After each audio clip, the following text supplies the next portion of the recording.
90 Miles from Needles is brought to you by generous support from people just like you. You can join their ranks by going to 90milesfromneedles.com/donate.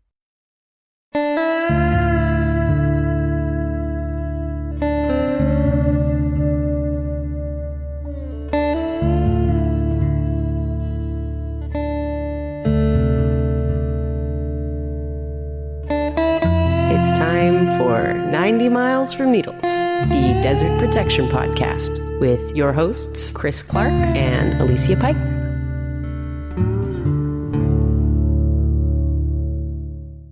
Welcome to another episode of 90 Miles from Needles, the Desert Protection Podcast, with your hosts, Alicia Pike And Chris Clark. And we have a really cool episode, we think, in store for you here, talking about one of our favorite desert denizens. But before that, our last episode involved a really horrible idea of mining for lithium next to one of the biological diversity centers of North America that just happens to be in the Mojave Desert, Meadows National Wildlife Refuge. We have some good news for y'all. Thanks in large part to public pressure, the BLM has done a U-turn, and as of the 19th of July, the BLM has said, wait, you cannot go ahead and bore those boreholes near Ash Meadows without going through an environmental assessment process under the National Environmental Policy Act. This is going to delay this project for at least a year.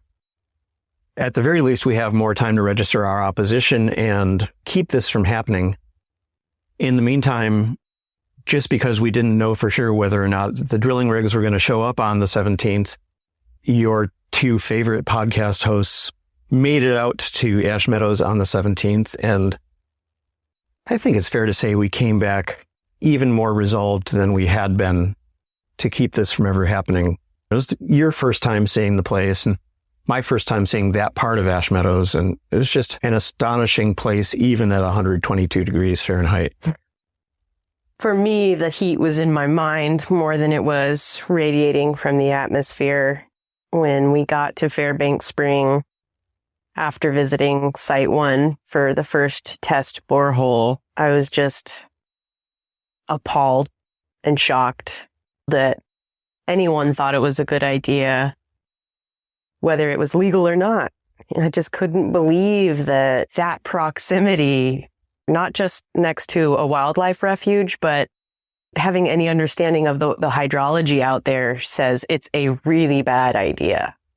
And I'm really grateful that the BLM stepped up and said, oh, that may be totally fair game for you, but it's actually really a bad idea. I'm glad we're entering this process and that the internal blood pressure and temperature has gone down for Alicia, because it was shocking. Just the location and the proximity to the spring. If you understand the hydrology, which I got a really great picture of visiting there, when you just see how close it is to that spring where the Amargosa pupfish is swimming around in its tiny little world. That was, it's one of those things that you remember. Every voice counts when you speak up for something like that. You can't always tell on paper the severity of a situation. And this was one of those cases where this isn't a broad swath of old growth desert that we can bicker back and forth about. This is ancient water, imperiled species, endangered, endemic. Let's bust out all the big words, because this is a very special place, and the fact that it was stood up for so valiantly and quickly, and opposition was lodged to let anyone know who was thinking about that lithium mine that this was not going to be easy, made me feel swelled with pride for humans fighting to do the right thing. I will repeat something that I said in the newsletter that I sent out recently, the Letters from the Desert newsletter that I put out sporadically, which is that you can tell who the badass desert rats are if they see a place for the first time and it's 122 degrees and then they fall in love with it anyway. Also note that we are indebted to Susan Sorrells of Shoshone and Cameron Mayer of the Friends of the Amargosa Basin for dinner the evening of the 16th. And it was really great to hang out in Shoshone and look at the pupfish there before heading over to Ash Meadows. It was just all in all a really good trip. So more of those to come, and we'll take you with us on some of them. We did get some recording done at Ash Meadows that I think we're going to be using in the Amargosa podcast that we're working on. So that should be exciting. But we have other good news as well. Our good news is we've funneled our energy into a nonprofit where we can continue to help protect and conserve the desert with greater means and operation ability. Get yourselves ready for another damn charity. The Desert Advocacy Media Network, ladies and gentlemen. You're damn right. I think we have our social media campaign already written. We're just really excited about what we're going to be able to do. Just it makes it a little easier for people to justify giving, especially towards the end of the year if it's tax deductible. Everything you've given to us this year is now officially deductible on your taxes next April. This opens the door to a lot of potential fundraising. We have some ideas that we are going to implement later in the year. It's just really gratifying. It happened a lot quicker than we thought it was going to, and we're stoked. I think good things are coming to the Desert Advocacy Media Network and its podcast, 90 Miles from Needles. Thanks for your support getting us there, and let's do some great work together. Let's get on with talking about one of our favorite desert plants.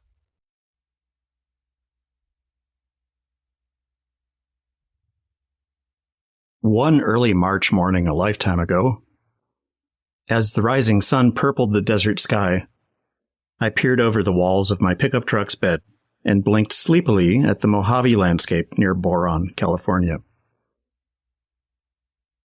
The West Mojave bore a color I hadn't seen there before. A bright, sparse orange scattered across the desert, almost as if someone had planted a few 100,000 California poppies out among the paper bag bush and creosote. I rubbed my eyes to make sure the bright sparks weren't artifacts of the previous day's long drive, but they were still there when I looked again. It really had been a long drive. While doing my usual landscaping gig in the Bay Area, beset by problems I no longer recall, this is 35 years ago as I speak now, I decided that I needed to go to Oregon Pipe Cactus National Monument in Arizona as soon as I possibly could. I called the woman I was seeing at the time, who would some years later become my ex-wife, and told her I was taking off for a week or two, loaded a few things in my ancient pickup truck, a Volkswagen Transporter, like the old school van except a pickup truck, with the top speed somewhere in the mid-40s. Left Berkeley in mid-morning. I was only pulling uphill past South Bakersfield's orange groves around 8 p.m. At some unfathomably late hour, I turned into the rest area on Route 58 near Boron, rolled out a sleeping bag in the back of the truck, and fell asleep hard. And I woke up to that desert orange. The landscape wasn't exactly carpeted in bloom. It wasn't a, quote, banner year at the Poppy Reserve, end quote, orange blanket on the land. It was more an orange that had been deftly intermixed into the desert's usual palette. It complemented and augmented that palette. I crawled out of my truck bed, earning a few puzzled looks from other impromptu rest area campers who'd had the decorum to sleep inside their rigs. I limped over to a representative orange flowering plant and examined it. It was about 2 feet tall, predominantly gray-green, with fuzzy hairs covering the leaves and stems. The orange petals seemed improbably delicate for the desert.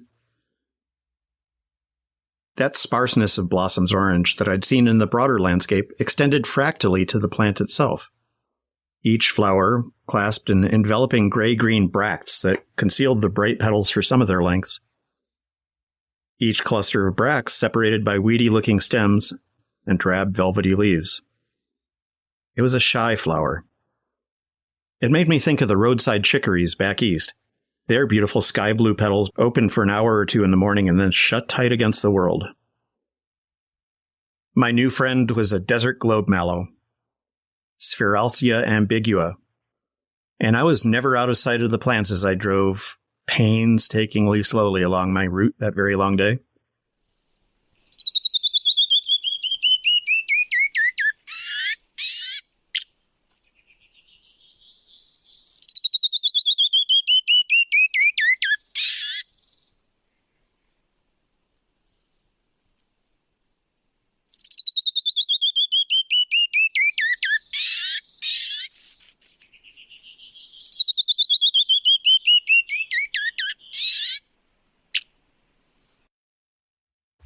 Okay, Chris. Hey. Here we are on the ancient lake bed of Lake Los Olivos.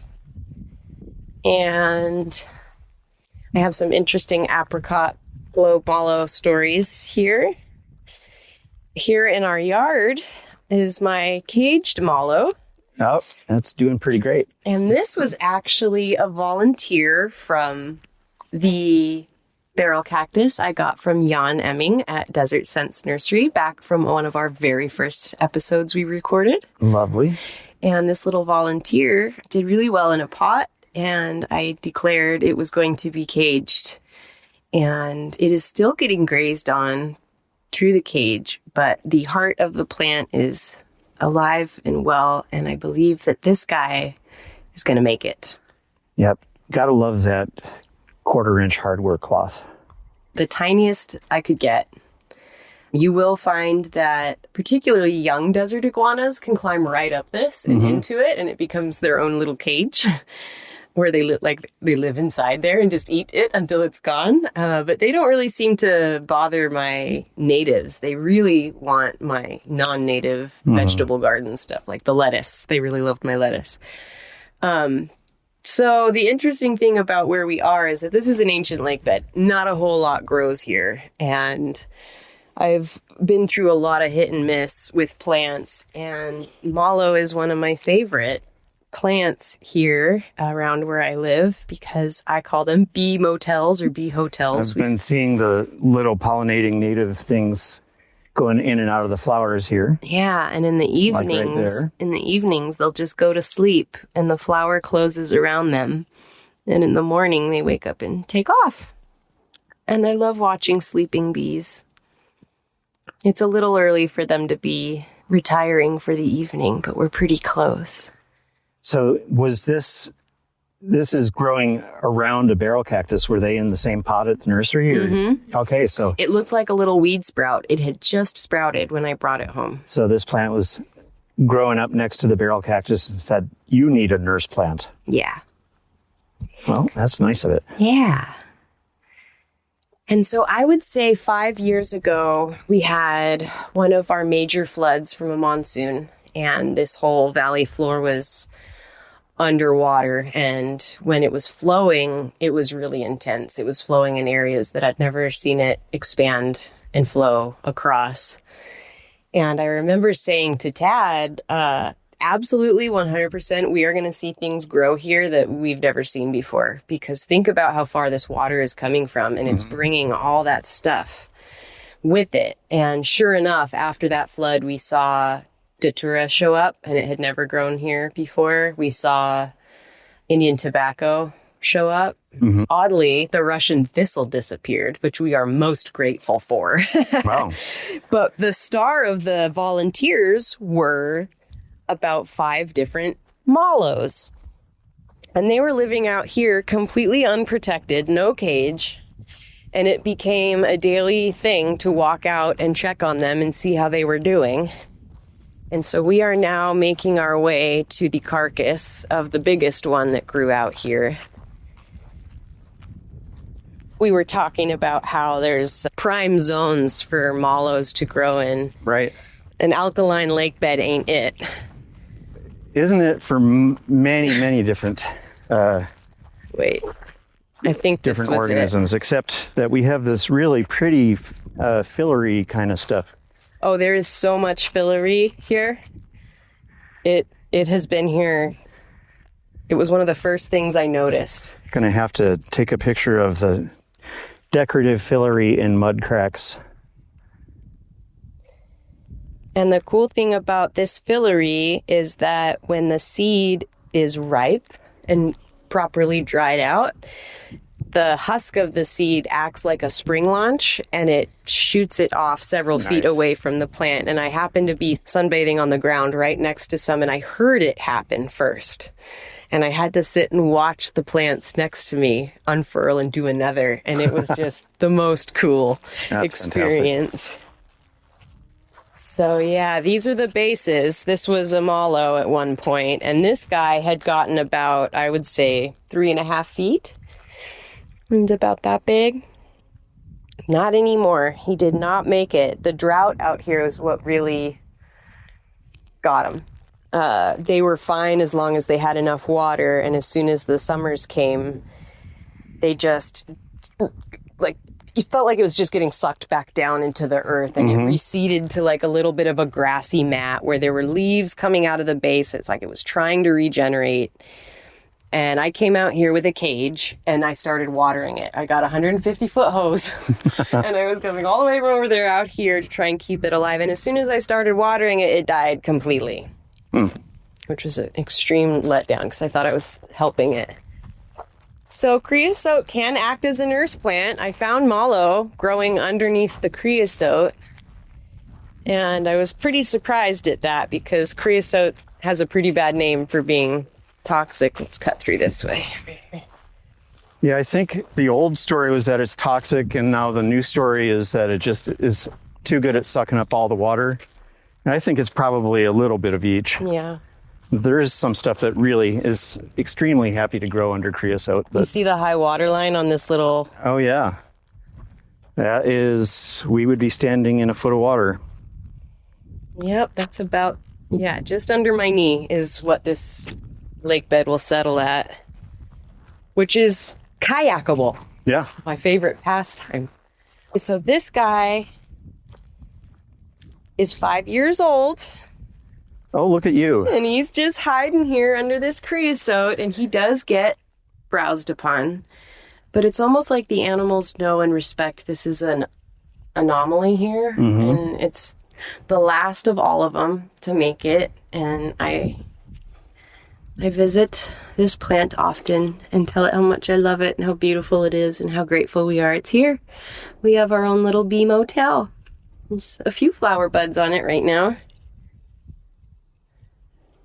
That one over there that we stopped at first that's dead was just so big, and all of the flower cups would be full of bees. It was just so intense. Such a collection of every bee was different in each little flower cup. That's so cool. Yeah. This is funny, the wrinkles in the mud from when the dogs were taking steps. Getting close to my plant.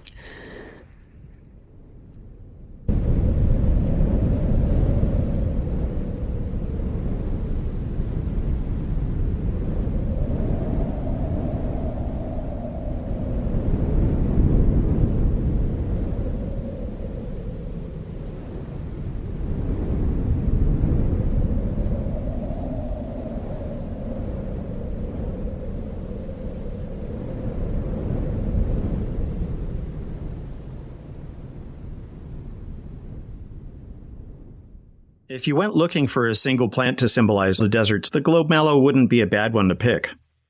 It grows throughout the Mojave and Great Basin, through Nevada and Arizona, into Utah, Sonora, and elsewhere in Mexico.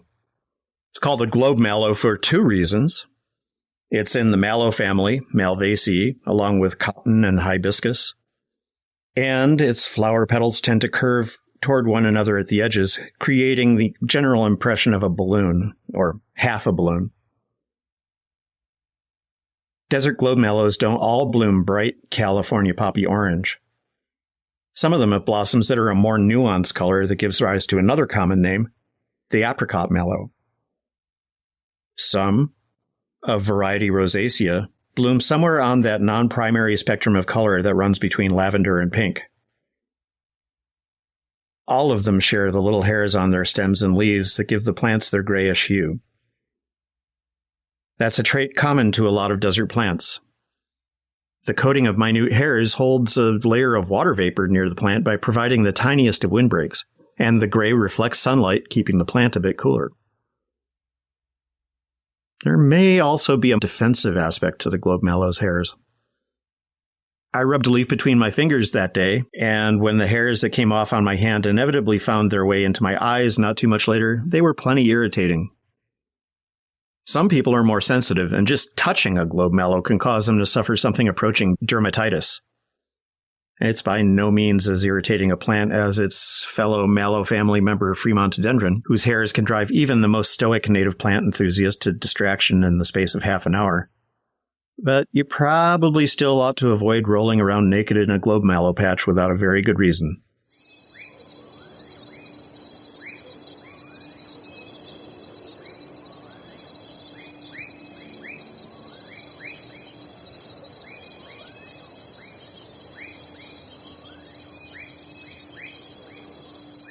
So one of the things I really love about Globe Mallow is that it is a desert protector. You know, it could easily be the mascot for our podcast, because when something comes in and disturbs the desert, whether that's a flash flood or a bulldozer or just somebody scraping their yard, Globe Mallow is one of the things that will grow in that kind of condition. And along the highway between Joshua Tree and 29 Palms, there are stretches where it's just entirely fringed by Globe Mallow right now.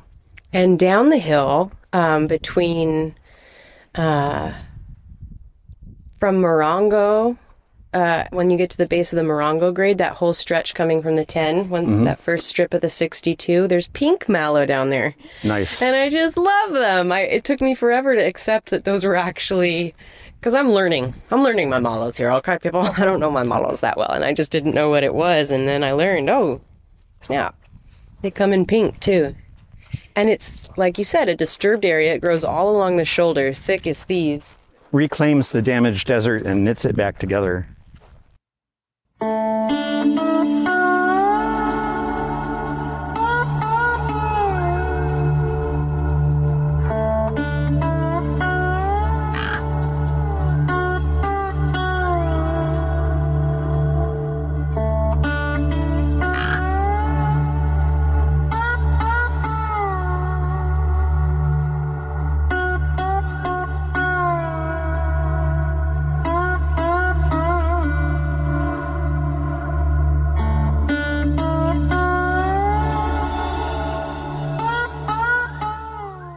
A lot of desert animals enjoy eating Globe Mallow leaves and stems.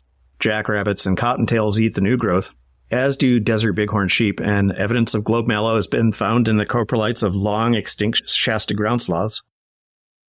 Researchers studying the diet of chuckwallas, the second largest lizard in the California desert after the Gila monster, found that the big vegetarian lizards seem to have a serious taste for Globe Mallows, sometimes eating twice as much Sphaerosia as they did of all other plants combined. That's assuming Globe Mallows are available for the local chuckwallas, of course. Sometimes they aren't. Sphaerosia seems to be what's known in the ecological succession biz as a disturbed soil colonizer. It's quicker than many other desert plants to start growing in areas like landslides, roadsides, flash flood carved gullies, and other such examples of freshly uncovered soil. Globe Mallow shares that ecological trait with the ancestors of a whole lot of our most common food crops, lettuces and carrots and tomatoes and the like. So maybe it's no coincidence that some animals think it tastes good. When a patch of desert soil is disturbed, Globe Mallow seeds may already be there, cast down by a parent plant years or even decades beforehand. Given a little water, the seeds will sprout. Given a little protection from herbivores, they'll live and grow for a few years, perhaps a few decades, holding down the desert soil and providing a bit of shelter for the longer-lived desert plants that sink their own roots into the formerly disturbed soil. Eventually, a cholla or a creosote will be there, growing up out of the husk of a long-dead Globe Mallow. Okie dokie. I say we beeline back to the car. Location we're going to visit a mallow is on the edge of another very disturbed area in Indian Cove. It's called Rattlesnake Canyon, and it is quite a wash that comes out of there. So this is natural disturbance rather than bulldozer disturbance. Right. Oh, my lovely. It is always so wonderful to see you. You know what? I don't need my hat.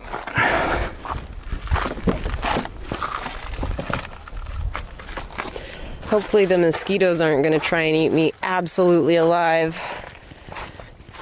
You know, I think I'm going to grab my long sleeve shirt. Just all right. Play it safe.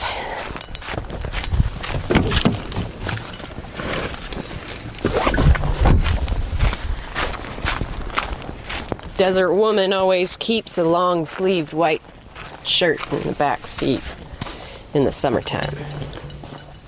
I just love this little area. It's like to me, it's like a pre-garden before you get to the wash. Depending on the time of year that you're in here, there's different clusters of all these exciting bushes. It doesn't look like much now, but the bladder pods, the cat claws, the crameria, the creosote, the yuccas, the yoyoba, jojoba, whichever way you're supposed to say it. When I was a kid, in my head, and I'd read the back of my bubble bath bottle, it was jojoboa. Yep. This might be a little tricky in my... Okay, here we go. All right, my mallow should just be right around the corner here. But we're in rattlesnake territory, so... Well, they'll take one look at your nails. I don't think I want to do that with my... What are you saying about my nails, Chris? They'll say, oh, well, she's just too fancy to bite. Okay, where are you? Oh, you're right here, looking pretty scrappy. I thought you'd be in really amazing shape. Well, it's got leaves on it still. That's good. Yeah. It looks like all the leaves have been pretty much browsed off. But this specimen is growing in between a very large boulder and some smaller rocks, so the base of the plant is very well protected. And it would get any rain or even dew condensation that forms on the rock above it. Point. There's a beautiful bat just checking us out. So a good place to be if you're a plant. Yeah. And they're tucked into the rocks like that all around here on the edges of the wash and in the little mini canyons. They're not the dominator out here. I think catclaw is a dominator out here. I'm not sure what this is. The tent caterpillars are always on this bush.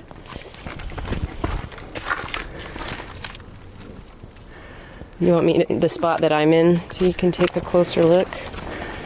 That is everywhere. Turn on flashlight.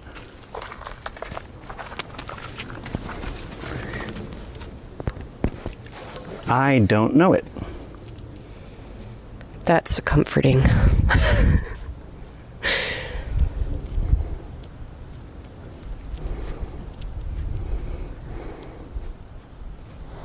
Yeah, you can see this one growing here to my right behind this boulder. It's taller than this boulder that's taller than me.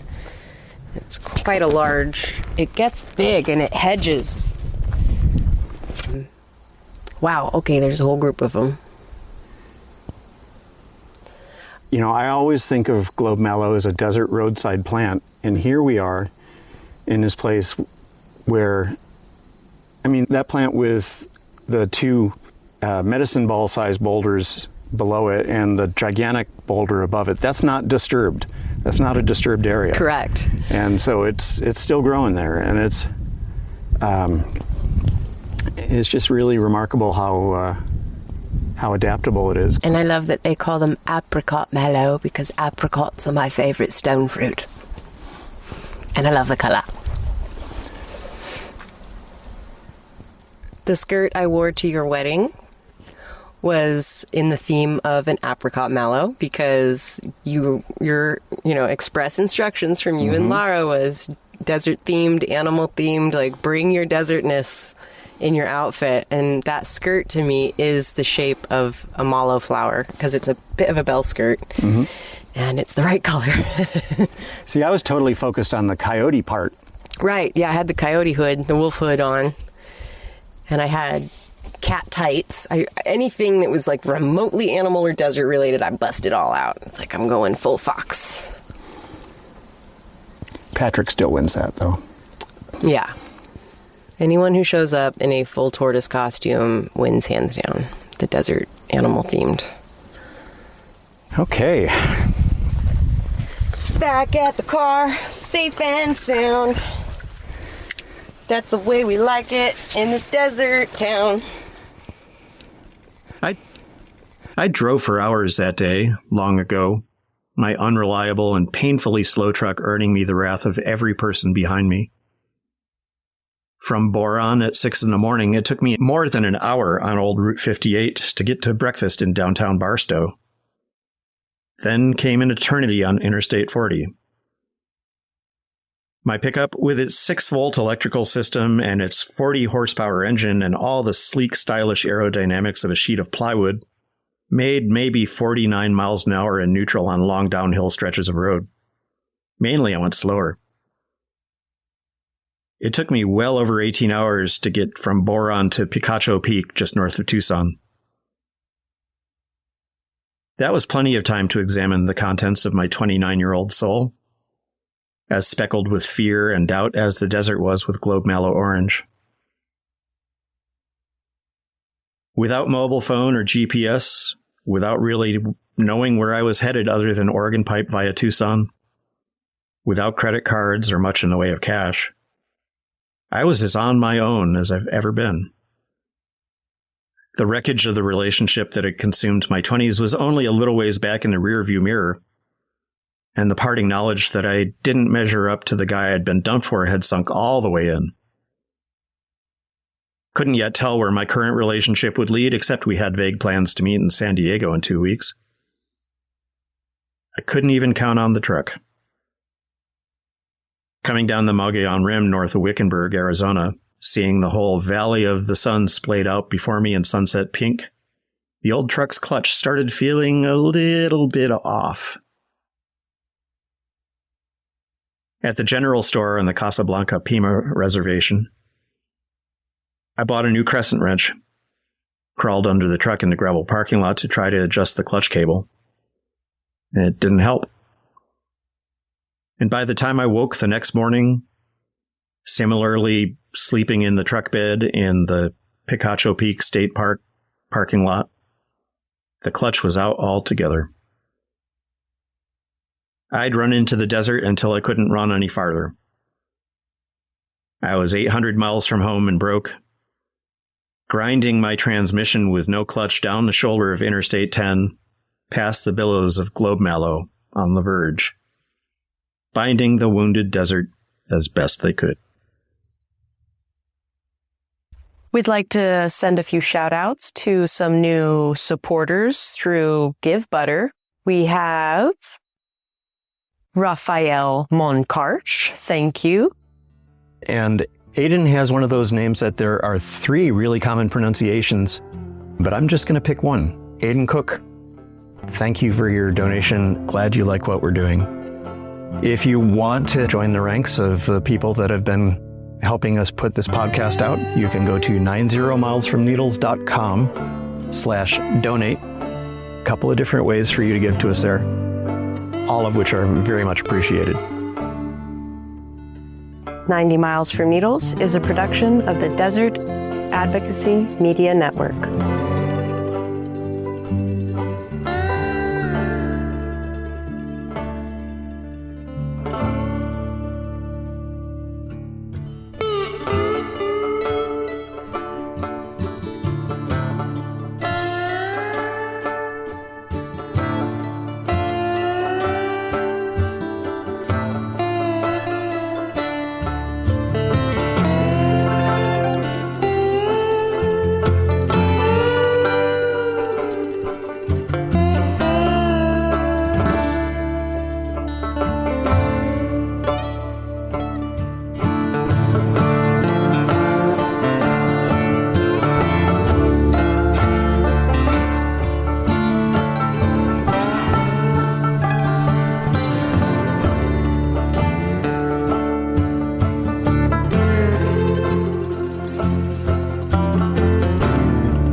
How